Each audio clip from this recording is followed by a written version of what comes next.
বলছো? চৌধুরী সাহেব, আমি অনিন বলছি। অনেক বড় সর্বনাশ হয়ে গেছে। কিছু হয়েছে নাকি? আপনার স্ত্রী গুন্ডারা নিয়ে পালিয়ে গেছে।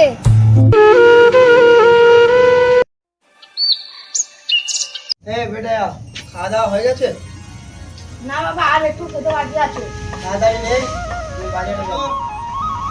ঠিক আছে, বলো। আমি আর রাকিব বাজারে যাবো, একটু ব্যাগটা নিয়ে আসো তো। ঠিক আছে।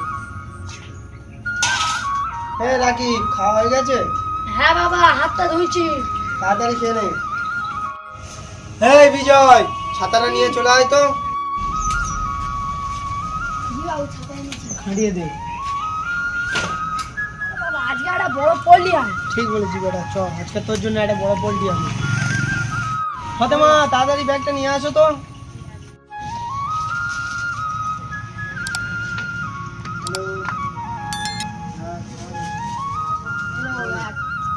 ঠিক আছে ফাতেমা, বাড়িতে চলে যাও। কেন রাখে ব্যাগটা ধরো। না না, ব্যস্ত আছি আমি, একটু পরে বাইরের দিকে যাবো, কথা হবে। হ্যাঁ, এখন দেখে দিচ্ছি। চৌধুরী সাহেব, কেমন আছো? ভালো আছি অনিল বাবা, তুমি কেমন আছো? ভালো। এবারে ভোটটা আমাকে দিও। ঠিক আছে, তাহলে তুমি এখন কোথায় যাচ্ছ? এই রাস্তার দিকে যাচ্ছি। ঠিক আছে, তাহলে যাও।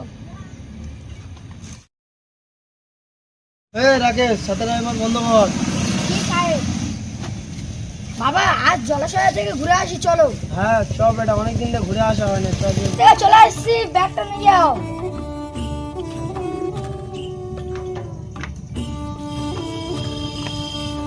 মা, এটা নিয়ে নাও। ভাবি, ছাতাটা নিয়ে যাও। বাবা, চলো চলো।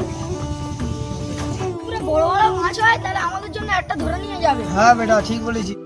বেটা দেখ, জলটা কিরকম কালো হয়ে গেছে। হ্যাঁ বাবা, ঠিক বলেছো। চ জামরুল গাছটা দেখে আসি। ঠিক বলেছো বাবা। চৌধুরী সাহেব, কেমন আছেন? ভালো আছি। বল্টু, তুমি কেমন আছো? হ্যাঁ, আমি ভালো আছি। এবারে ভোটটা আমাকে দিও। হ্যাঁ চৌধুরী সাহেব, তোমাকেই দেবো, কিন্তু আমাদের একটু দেখতে হবে। চৌধুরী হ্যাঁ সাহেব, বল্টু। বাবাকে ফোন করেছে। হ্যালো, চৌধুরী সাহেব, সর্বনাশ হয়ে গেছে। বলছো?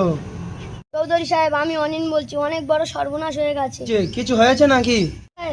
আপনার স্ত্রী গুন্ডারা নিয়ে পালিয়ে গেছে।